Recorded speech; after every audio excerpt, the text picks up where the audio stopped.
Hello everyone, salary income lecture number 5.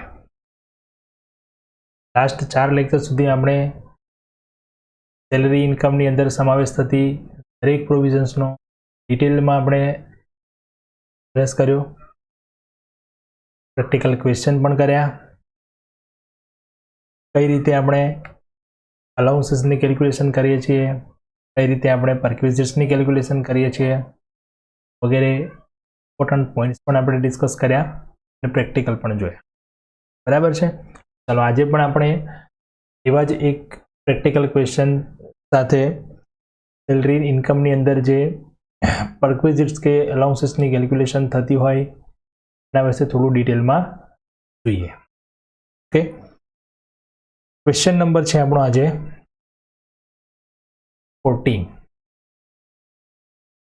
14 number question છે.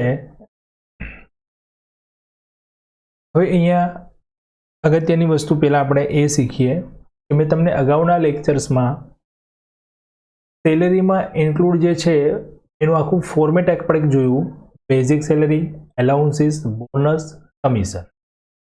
ત્યાર પછી perquisites, PF, interest on PF, gratuity and pension. એમાંથી પછી વાત કરીએ છીએ આપણે ડિડક્શનમાં પ્રોફેશનલ ટેક્સ અને સ્ટાન્ડર્ડ ડિડક્શન, તો આપણને નેટ ટેક્સેબલ ઇન્કમ. આ બધાની અંદર જો અગત્યની કેલ્ક્યુલેશન કોઈ પણ આખા ચેપ્ટરમાં જે આવતી હોય તો એ છે પરક્વિઝિટ્સ અને એલાઉન્સીસ, જેને કેલ્ક્યુલેશન્સ માટેના નિયમો, રૂલ્સ અને આપણને ઇન્કમ ટેક્સમાં જેની પ્રોવિઝન આપેલી છે એ પ્રોવિઝન્સ પણ આપણે અહીંયા ડિસ્કશન કરી. લાસ્ટ એટલે કે આપણું જે લેટેસ્ટ યર છે એના યર માટે જ આપણે ગણતરી કરીએ છીએ. અત્યારે આપણું એસેસમેન્ટ યર છે 2021 અને ફાઇનાન્શિયલ યર આપણું પ્રીવિયસ યર છે 1920. એટલે કે બજેટ જે 2020માં આપણને જે વિગતો આપી છે એ પ્રમાણે આપણે લેટેસ્ટ જે ક્વેશ્ચન આપણે કરીએ છીએ.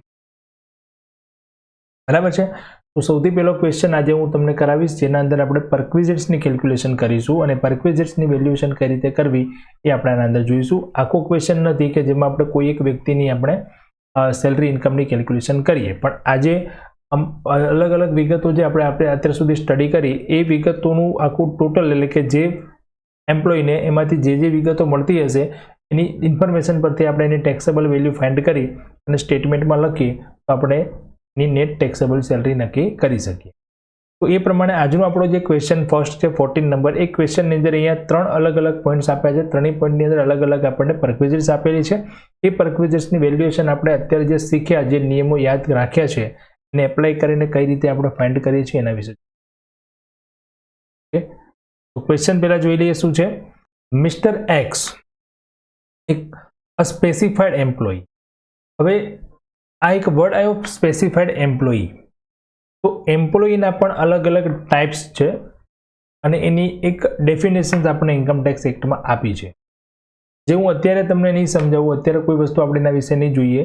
આપણે માની લઈશું કે બધા જ એમ્પ્લોયી જે છે સ્પેસિફાઈડ એમ્પ્લોયી છે અને બધાના માટે બધા રૂલ્સ સરખા જ છે. આપણે અહીંયા વાત કરીએ છીએ એમ્પ્લોયી, એટલે કે ગવર્મેન્ટ નોન ગવર્મેન્ટ માટે તો નિયમો અલગ છે જ, પણ એમાં પણ પાછા સ્પેસિફાઈડ ને નોર્મલ ને એવા અલગ અલગ છે. પણ સ્પેસિફાઈડ માટેની અલગથી સ્પેશિયલ એક ડેફિનેશન આપી છે. એ ડેફિનેશન તમને હું જ્યારે સમજાવીશ તો તમે જાણશો કે લગભગ બધા જ એમ્પ્લોયી જે છે એ સ્પેસિફાઈડમાં જ આવશે. એ આપણે ડિસ્કસ કરીશું નેક્સ્ટ લેક્ચરમાં. બરાબર છે. અથવા તો લાસ્ટમાં તમને સમજાય સ્પેસિફાઈડ એમ્પ્લોયી એટલે શું. પણ અત્યારે તમારે સમજવાનું છે કે આપણે જે પણ ગણતરી કરીએ છીએ બધા કોના માટે કરીએ છીએ, સ્પેસિફાઈડ એમ્પ્લોયી કે નોર્મલ એમ્પ્લોયી, બધા માટે આપણે જે રૂલ્સ જોયા એ બધા કેવા છે, સરખા જ. કોઈ ચેન્જ, સ્પેસિફાઈડ કીધું હોય કે નોર્મલ કીધું હોય કે નોન સ્પેસિફાઈડ કીધું હોય એનાથી આપણે કોઈ ફરક પડવા. ચલો, તો અહીંયા એક છે સ્પેસિફાઈડ એમ્પ્લોયી છે, એમ્પ્લોયડ છે with XYZ company limited on a monthly salary of 25,000. એમને મંથલી 25,000 સેલરી મળે છે. તો આ જે સેલરી છે ને એની બેઝિક સેલરી થઈ. એન્ડ એન્ટરટેનમેન્ટ અલાઉન્સ, જો પછી શું કહ્યું, એન્ડ એન્ટરટેનમેન્ટ અલાઉન્સ, એટલે આ તો ફિક્સ બેઝિક 25,000 તો મળશે જ એને, પ્લસ શું મળશે, એન્ટરટેનમેન્ટ અલાઉન્સ મળશે 1,000 રૂપીઝ પર મંથ. કમિશન મળે છે 1,000 rupees per month. And company provides him with a following benefits. Company એને આ અલગ અલગ પ્રકારના બેનિફિટ્સ પણ આપે છે. ઓકે, તો આપણે એક જ વ્યક્તિને સોરી તમને વિગત આપી છે, આપણે એનું સ્ટેટમેન્ટ તૈયાર કરીશું. Okay, 1. A company owned accommodation is provided to him in Vadodara. Population પણ કહી દીધી less than 25 lakhs. Furniture costing rupees 2,40,000 was also provided by company and rupees 1,000 per month was deducted from his salary for this benefit.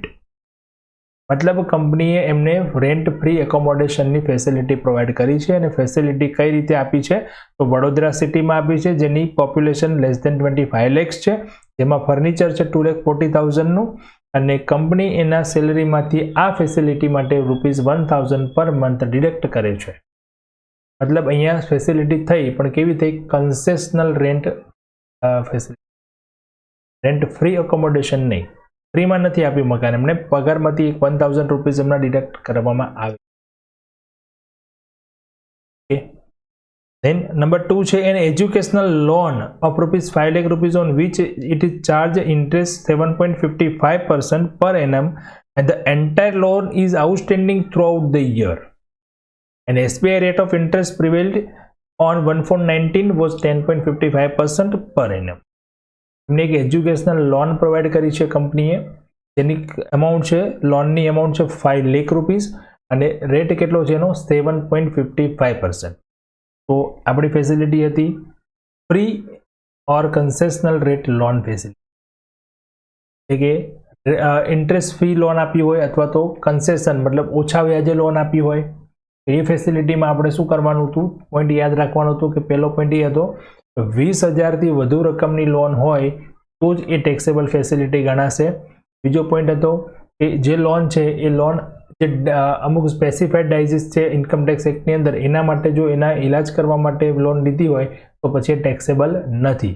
પણ એ સિવાયની જો કોઈ પણ loan હોય તો પછી એ ટેક્સેબલ છે, પણ કેટલી? તો એસબીઆઈનો જે રેટ હોય 1 એપ્રિલના દિવસે એઝ ઓન કહ્યું છે, as on 1 April of previous year, બરાબર? તો પ્રીવિયસ યરની પહેલા જ દિવસે જે રેટ હોય એ રેટથી જેટલો વધારે રેટ હશે, સોરી એ રેટ જેટલું છે એ ટેક્સેબલ ગણાશે. એટલે અહીંયા જો 10.55 છે અને આપણે ફેસિલિટી આપી છે 7.55, તો બંને વચ્ચેનો ડિફરન્સ એટલે કે 10.55 થી 7.55 એટલે કે 3% જે છે એમનો બેનિફિટ ગણાશે અને એ ટેક્સેબલ ગણાશે. જો એમને 10.55 માં આપ્યું હોત તો નો ટેક્સેબલ, કોઈ વેલ્યુ ટેક્સેબલ ના હતા. 11 આપ્યું હોત 11%માં તો કન્સેશન છે જ નહીં, ફેસિલિટી જ નથી, બરાબર છે, તો કંઈ ટેક્સેબિલિટીનો પોઈન્ટ જ નથી આવતો. પણ એસબીઆઈના રેટ કરતાં ઓછા રેટથી આપી હશે અને જેટલો રેટ ઓછો હશે એ ટેક્સેબલ વેલ્યુ ગણાશે.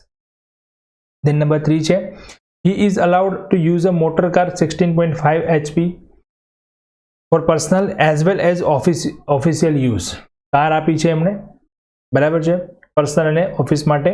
Running cost including driver salary is paid by employer, એનું જે ખર્ચ છે એ ડ્રાઈવર પગારના સાથે માલિક જ ચૂકવે છે. ટોકન ચાર્જ એમાંથી 250 રૂપીસ પર મંથ ડિડક્ટ થાય છે from his salary in respect of his facility. Car facility માટે યાદ રાખવાનું છે ખાસ, કાર ફેસિલિટીમાં તમને પેસ્ટલમાં નોટ્સ કરીને લખાવ્યું છે, ટેબલ યાદ કરો, ટેબલ લખાવ્યું તમે. કાર છે એ કંપનીની માલિકીની હોય અને એમ્પ્લોયને આપવામાં આવે, એ પોઈન્ટ અહીંયા છે. કાર માટે 2-3 પોઈન્ટ્સ હતા, પણ પેલા ડિસાઇડ કરવાનું કે કઈ રીતે કાર આપવામાં આવી છે, કાર કોની છે, કોણ એના ખર્ચાઓ ચૂકવે છે, કારની કેપેસિટી શું છે વગેરે, બરાબર. 16.5 એટલે 1.6 થી વધુ છે. ઓકે, અને એમાં પોઈન્ટ અગત્યનો ખાસ એ હતો કે આ ફેસિલિટી માટે કમ્પ્લીટેડ મંથ ગણવાના છે, અને બીજું જો આ ફેસિલિટી માટે એમ્પ્લોયર સેલરીમાંથી કોઈ પણ રકમ ડિડક્ટ કરતું હોય તો એ રકમ ધ્યાનમાં લેવાની નથી. એના માટે મંથલી અમાઉન્ટ ફિક્સ છે, એ ટેક્સેબલ. કોઈ રકમ ડિડક્ટ થાય તો એ માઇનસ થતી નથી.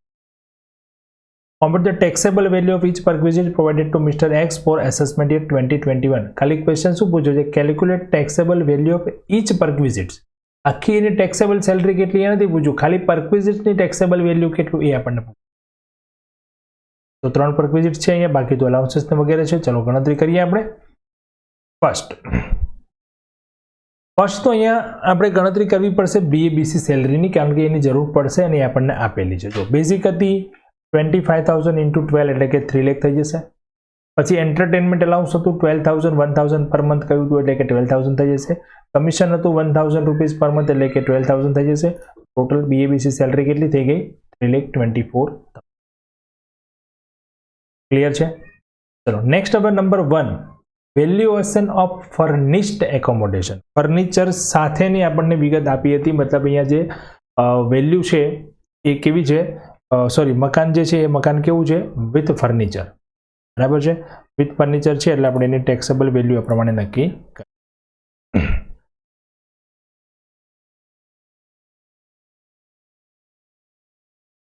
1 મિનિટ.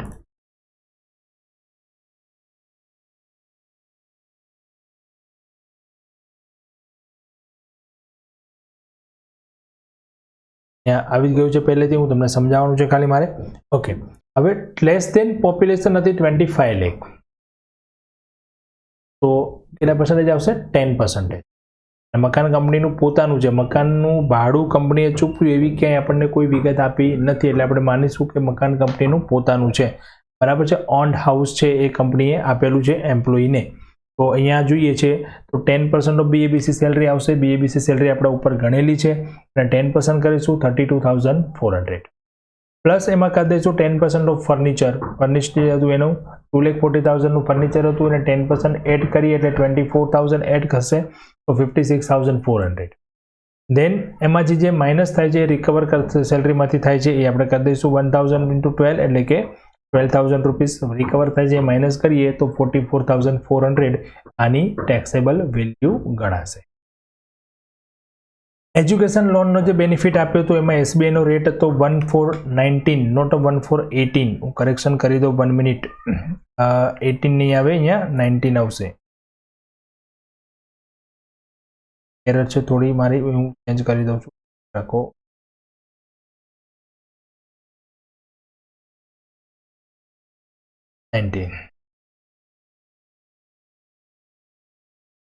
ઓકે, ચલો કંપનીનો રેટ હતો 7.15, પણ ભૂલ છે, 7.55 હતો. 55 અને 7.55, તો ટેક્સેબલ કેટલા થઈ જશે, 3%. લોનની અમાઉન્ટ હતી 5 લાખ, 5 લાખના 3, અને આખું વર્ષ એમણે કોઈ રિટર્ન રીપેમેન્ટ કર્યું નથી, તો પૂરેપૂરી લોન પર વ્યાજ લાગશે 15,000. અને હવે જોઈએ કાર ફેસિલિટી. કાર ફેસિલિટી માટે 1.6 થી અબો છે, વિથ ડ્રાઈવર છે. ખર્ચાઓ કોણ કરે છે, માલિક. તો 1,800 plus, sorry 2,500 plus 900, again sorry 2,400 plus 900. યાદ કરો પેલું ટેબલમાં હતું કે જો કંપની માલિક ખર્ચા ચૂકવે અને માલિક ખર્ચા ચૂકવે તો આપણે એનો રેટ ફિક્સ હતો, અને ડ્રાઈવર સાથે હોય તો બધામાં 900 હતા. બરાબર છે, બધામાં 900 ડ્રાઈવરના ફિક્સ હતા, પણ માલિક ચૂકવે તો અલગ ખર્ચ હતો અને કર્મચારી ચૂકવે તો અલગ ખર્ચ હતો. તો અહીંયા માલિક ચૂકવે છે, તો માલિક ચૂકવે છે તો 2,400 પ્લસ 900 એટલે કે 3,300, અને 12 મંથ એટલે એની ટેક્સેબલ વેલ્યુ થઈ જશે 39,600. તો આ આપણે જોઈ લીધું. આ ક્વેશ્ચનની અંદર આપણને ફક્ત પૂછવામાં આવી હતી કે એની પરક્વિઝિટ્સની વેલ્યુ ગણતરી કરો, જે આપણે કરી લીધી. બરાબર છે. હવે પછીનો ક્વેશ્ચન જોઈએ, જેના અંદર આપણે આખું એક સ્ટેટમેન્ટ તૈયાર કરીશું. બરાબર,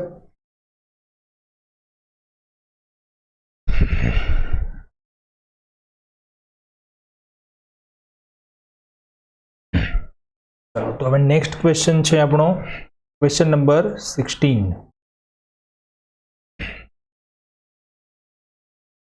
ઓકે, શ્રી મહેશભાઈ Nanavati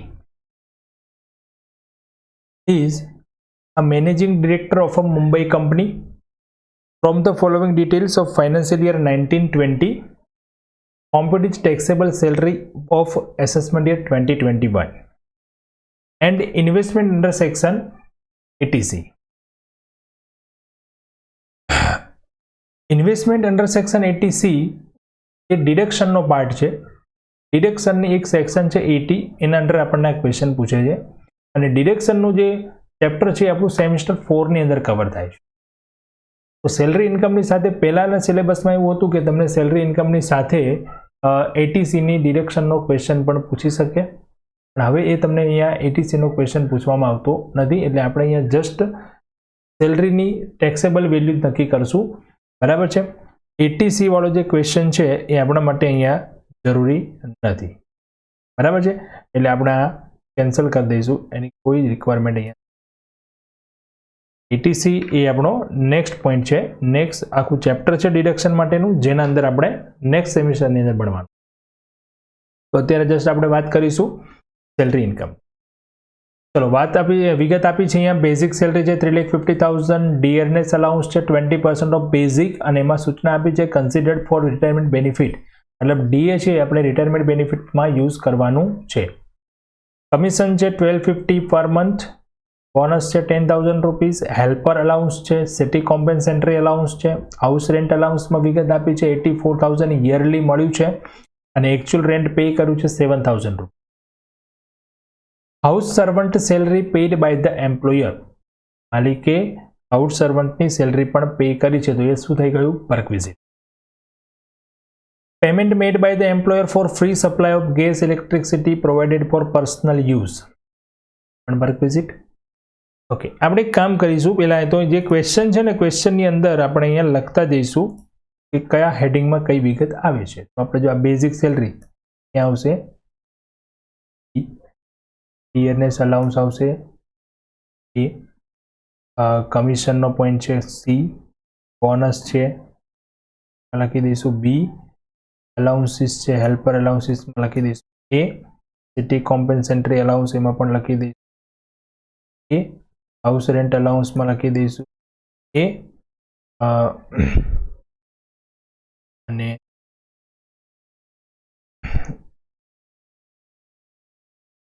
house servant salaries pad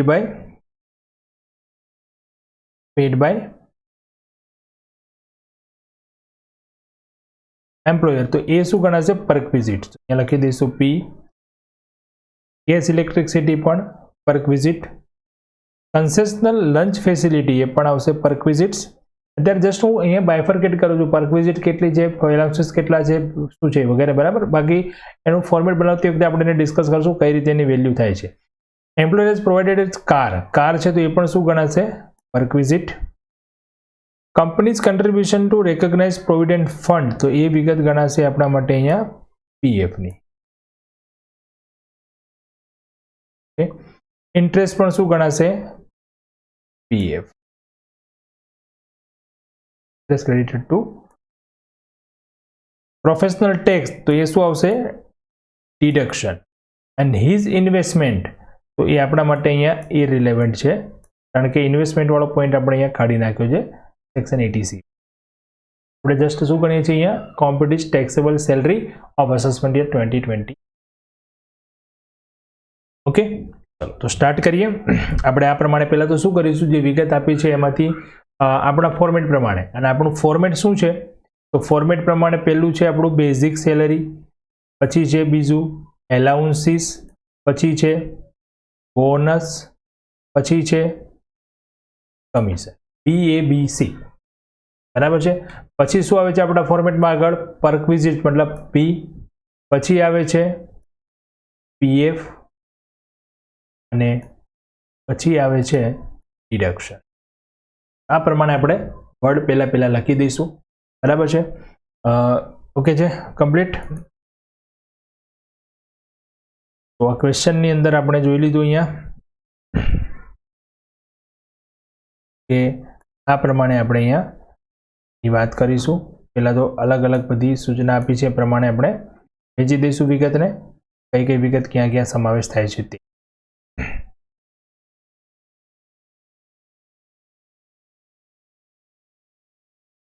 હવે બનાવી દઈએ સ્ટેટમેન્ટ. સ્ટેટમેન્ટ બનાવશું આ પ્રમાણે. Computation of salary income of Shri x, શું નામ આપ્યું હતું? નામ હતું અહીંયા, આપણે નામ બોલાય, યસ, મહેશભાઈ નાણાવટી. નામ લખી દઈએ મહેશભાઈ નાણાવટીનું સ્ટેટમેન્ટમાં.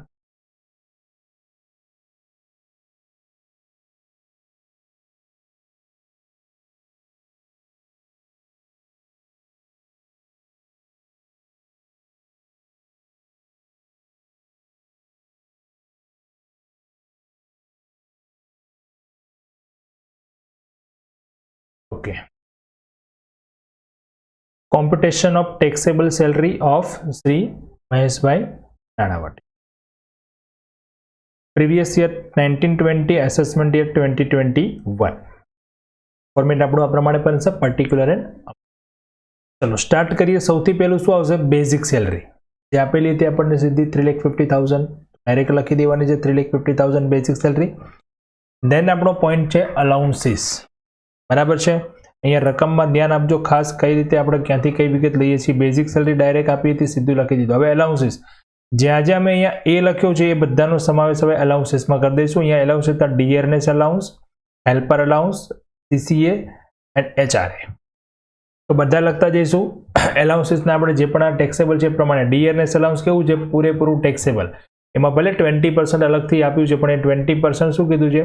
આપણને ટોટલ સેલરીના 20% છે એવું કીધું છે. અને પછી સૂચના આપી છે કે એમાંથી રિટાયરમેન્ટમાં આપણે આટલું યુઝ કરવાનું છે. અહીંયા પર્સન્ટેજ નથી આપ્યા, એટલે ટોટલ યુઝ કરવાનું છે રિટાયરમેન્ટ બેનિફિટ માટે, બરાબર. તો એલાઉન્સીસ લખતા જઈએ. ચલો પહેલું એલાઉન્સીસ આપ્યું છે ડીએ, 3,50,000 ના 20% એટલે કે 70,000. ત્યાર પછી આપ્યું હતું હેલ્પર. હવે હેલ્પર અલાઉન્સ જે છે ને, હેલ્પર અલાઉન્સ માટે નિયમ એવો હતો, એ સ્પેશિયલ અલાઉન્સીસમાં અને સર્ટેન સિચ્યુએશનની વાળું એલાઉન્સીસ છે. હેલ્પર અલાઉન્સમાં એવું છે કે હેલ્પર અલાઉન્સ જો પૂરેપૂરું કર્મચારી વાપરી નાખે, યુઝ કરી નાખે, સ્પેન્ડ કરી દે તો એ ટેક્સેબલ નથી, પણ જેટલું સેવ, જેટલું બચાવશે એ ટેક્સેબલ. હવે એવી કોઈ ઇન્ફોર્મેશન અહીંયા આપણને આપી નથી, જસ્ટ સૂચના આપી કે હેલ્પર અલાઉન્સ આટલું છે. આપણે માની લઈશું કે હેલ્પર અલાઉન્સે પૂરેપૂરું કર્મચારીએ સ્પેન્ડ કરી દીધું છે, મતલબ એક્ઝેમ્પ્ટેડ થઈ જશે, ટેક્સેબલ. જો કોઈ રકમ એને સેવ કર્યું હોત તો ટેક્સ બેઝ થઈ જાય. સ્ટેટિક કોમ્પેન્સેટરી અલાઉન્સ ફૂલી ટેક્સેબલ છે, સીસીએ પૂરેપૂરું લખી દઈશું. અને ત્યાર પછી શું આવે છે? એચઆરએ. તો એચઆરએ માટે આપણે કેલ્ક્યુલેશન કરવી પડશે, બરાબર છે. ફોર્મેટ છે આપણું, એના પછી નોટ્સ અહીંયા લખીએ છીએ એચઆરએ. એચઆરએમાં પહેલો પોઈન્ટ છે એકચ્યુઅલ રિસીવ્ડ જે હતું 84,000. ત્યાર પછી હતો બીજો point actual paid rent minus 10% of salary, બરાબર છે.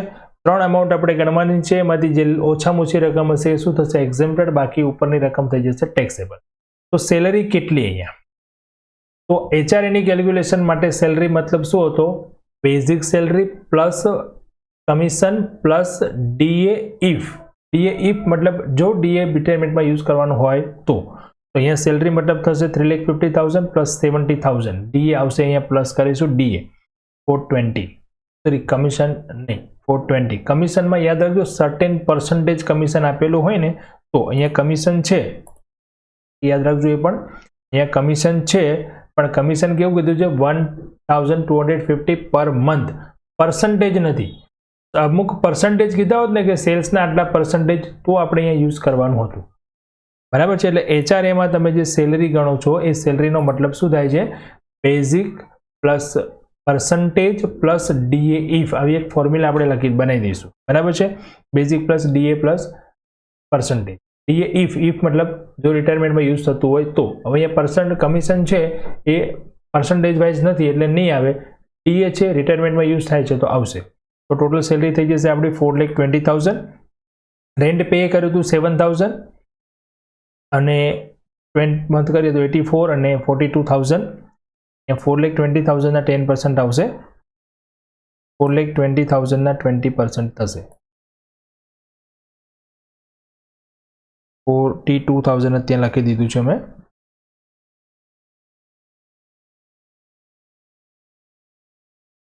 ઓકે, તો 84 માઇનસ 42 એટલે કે 42,000. અને થર્ડ એમાઉન્ટ હતી 50% ઓફ સેલરી અથવા 40% ઓફ સેલરી. 50% ક્યારે આવશે? મુંબઈ, દિલ્હી, ચેન્નઈ, કોલકાતા, 4 મેટ્રો સિટી છે. મેટ્રો સિટીની અંદર જો આપણને મકાન આપ્યું હશે ભાડે, તો પછી સોરી કર્મચારી કામ કરતો હશે તો ત્યાં 50% લાગુ પડશે. એટલે 420 ના 50% થઈ ગયા 2,10,000. List of the following is exempted આવી સૂચના હતી. તો આમાં ત્રણેયમાંથી ઓછી રકમ કેટલી છે? 42, જે એક્ઝેમ્પ્ટેડ થશે. તો ખરેખર મળ્યા હતા કેટલા? 84. 84 માંથી 42,000 થઈ જશે એક્ઝેમ્પ્ટ, તો ટેક્સેબલ થઈ જશે 40, જે આપણે સ્ટેટમેન્ટમાં લખીશું, બરાબર છે. HRA note number 1 42,000 taxable. Note number 1 આપણે રેફરન્સ નંબર આપી દઈશું. આ નંબરથી આપણે કેલ્ક્યુલેશન કરીને એની ટેક્સેબલ વેલ્યુ ફાઇન્ડ કરી, બરાબર છે. તો હવે એલાઉન્સીસમાં કંઈ બાકી રહ્યું? એલાઉન્સીસ આવી ગયા બધા. ઓકે, પછી શું આવશે? બોનસ અને પછી આવશે કમિશન. બોનસ કમિશન તો એઝ ઇટ ઇઝ જે આપેલા છે એ લખવાના છે, લખી દઈએ. બોનસ અને કમિશન.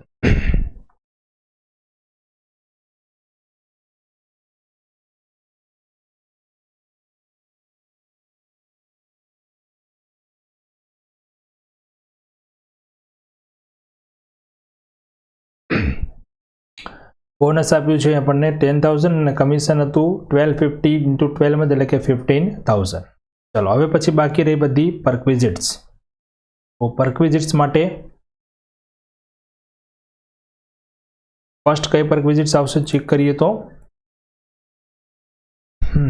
ચલો મેં લખ્યું હતું પણ નીકળી ગયું છે, તમે લખતા રહેજો બુકમાં જ્યારે ક્વેશ્ચન જુઓ ત્યારે. ઓકે, પરક્વિઝિટ્સમાં હવે ખાલી પરક્વિઝિટ જ રહી છે તો આપણે અલગ કરી શકશું. ઓકે, પોઈન્ટ નંબર 8 થી સ્ટાર્ટ થશે. તો અહીંયાથી આપણે 1 to 7 પોઈન્ટ થઈ ગયા. House servant salary paid by the employer. કર્મચારીને ચૂકવવાનો ખર્ચ માલિક ચૂકવે તો એ ટેક્સેબલ સેલરી છે અને ટેક્સેબલ પરક્વિઝિટ છે, પૂરેપૂરી રીતે ટેક્સેબલ ગણાશે. House servant paid salary set by the employer 14,400 પૂરેપૂરી ટેક્સેબલ. નેક્સ્ટ તો ગેસ ઇલેક્ટ્રિસિટી ફ્રી સપ્લાય છે ફોર પર્સનલ યુઝ તો પૂરેપૂરું ટેક્સેબલ થશે. એ પણ free supply of gas electricity and water. ત્યાર પછી પરક્વિઝિટ છે લંચ ફેસિલિટી. લંચ માટે સૂચના શું આપે છે વાંચીએ. ચલો, concessional lunch facility provided during office hours, cost per dish ₹100 for 200 days is borne by the company. ક્યાં લંચ આપ્યું છે એના માટે ખાસ પહેલા અગત્યની વસ્તુ છે નક્કી કરો. ક્યાં આપ્યું છે લંચ? ઓફિસ અવર્સમાં. ઓફિસ અવર્સ દરમિયાન અને ઓફિસમાં જ આપેલું છે ઓફિસ અવર્સ, અને એની એક ડીશની કોસ્ટ છે ₹100 અને 200 days સુધી કંપનીએ આ લંચ ફેસિલિટી પ્રોવાઈડ કરી છે. અને એ પણ સૂચના આપી છે કે બધો જ ખર્ચ કંપનીએ ચૂકવ્યો છે. Token amount ₹30 per dish deducted from his salary.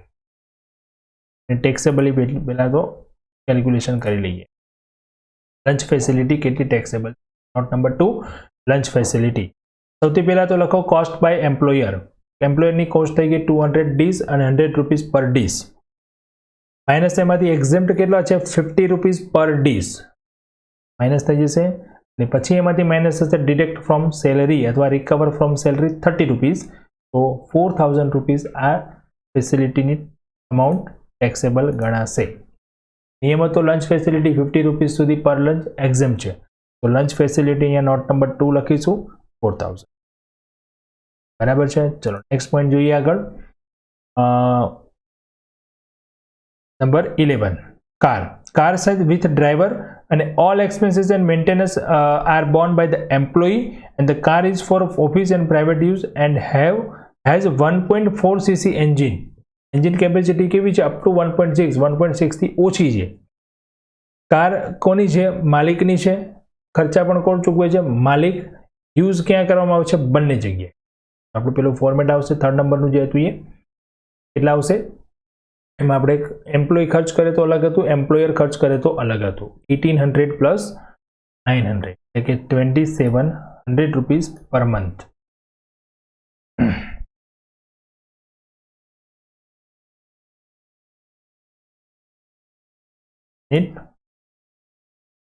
Employer provided a car, all expense maintained by employee છે. એમ્પ્લોયર હોય તો 1,800 આવે અને એમ્પ્લોયી ખર્ચ ચૂકવે છે તો શું આવશે? 600. 900 પ્લસ કોના થશે? ડ્રાઈવરના. ₹1,500 આવશે. ઓકે, ચલો નેક્સ્ટ ફેસિલિટી છે. ઓકે, કમ્પ્લીટ થઈ ગયું. બાકી રહ્યું પીએફ અને ઇન્ટરેસ્ટ. ઓકે, પીએફમાં સૂચના આપે છે જો company's contribution to recognised provident fund 63,000 he has contributed to 42,000 to RPF. RPF મતલબ recognised provident fund. He has contributed એટલે એનો પોતાનો ઓન કન્ટ્રીબ્યુશન. પેલું યાદ કરો કે મેં આપણે લખાયું હતું પ્રોવિડન્ટ ફંડનું આખું ફોર્મેટ. એમાં અંદર ઓન કન્ટ્રીબ્યુશન જે છે ને એ એઝ અ ડિડક્શન મળે છે 80Cમાં.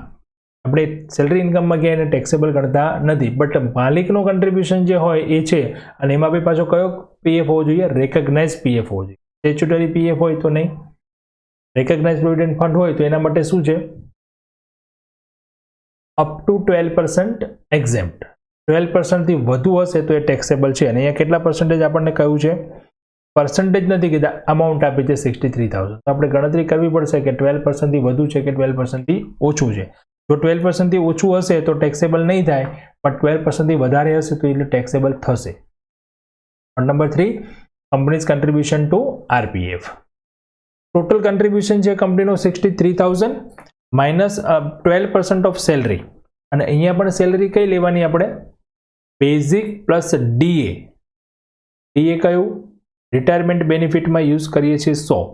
તો 3,50,000 હતું આપણું બેઝિક અને ડીએ હતું 70, તો 420 એના 12% કેટલા થાય છે? 50,400. અને ઉપરની રકમ જે છે 12,600 એ ટેક્સેબલ થશે. પીએફમાં અપ ટુ 12% એક્ઝેમ્પ્ટ છે, બરાબર. તો અહીંયા લખીશું આપણે company's contribution to RPF in excess of 12%. RPT ને આરપીએફ, બરાબર છે. આરપીએફ આવશે. RPF means recognise provident fund.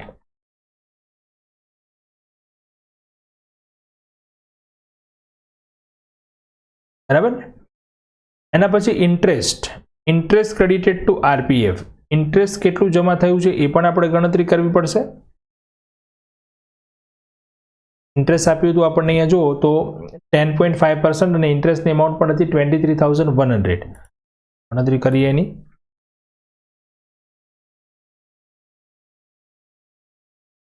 Interest credit થયું છે 10.5% અને એક્ઝેમ્પ્ટ છે 9.5% સુધી, તો 1% ટેક્સેબલ. હવે 10.5% એ 23,100 હતું, તો 1% એ કેટલું થશે? 2,200 જે ટેક્સેબલ થશે. અને આપણે લખી દઈશું સ્ટેટમેન્ટમાં 2,200. ટોટલ ગ્રોસ સેલરી થઈ જાય છે 5,54,400.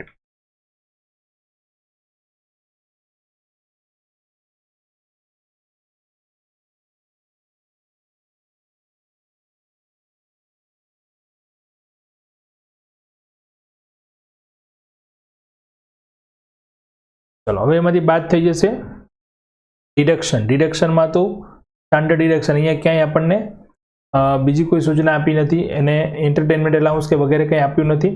પ્રોફેશનલ ટેક્સ આપ્યો છે 2,400. પ્રોફેશનલ ટેક્સ માટેની સૂચનાથી પણ જોઈ લઈએ.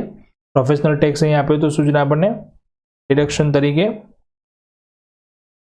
200 મંથલી એટલે કે 2,400 જે બાદ થઈ જશે એઝ અ ડિડક્શન. તો ટોટલ ટેક્સેબલ સેલરી થઈ જશે, ટોટલ ટેક્સેબલ સેલરી ઇન્કમ થઈ જશે 5,02,050. આ પ્રમાણે આપણે સેલરીનું વેલ્યુએશન કરી શકીએ. ઓકે, તો આજના બે ક્વેશ્ચનની અંદર આપણે પરક્વિઝિટની વેલ્યુએશન જોઈ અને જુદી જુદી એલાઉન્સીસની પણ કેલ્ક્યુલેશન જોઈ. બીજું ઇમ્પોર્ટન્ટ બાબતો પણ આપણે જે હતી એ પણ કેલ્ક્યુલેશન કઈ રીતે કરવી છે એ પણ ચેક કર્યું. બંને ક્વેશ્ચન ખાસ એક વખત જોઈ લેજો, રિપીટ કરી લેજો, એકવાર જાતે ગણવાની ટ્રાય કરજો. અગાઉના જેટલી પણ આપણે ડિસ્કસ કરી છે જો બધી એ તમને વિગતો યાદ હશે તો ક્વેશ્ચન ઇઝીલી સોલ્વ કરી શકશો. તો ફ્રેન્ડ્સ, ચલો નેક્સ્ટ લેક્ચરમાં મળીએ. Thank you and good bye.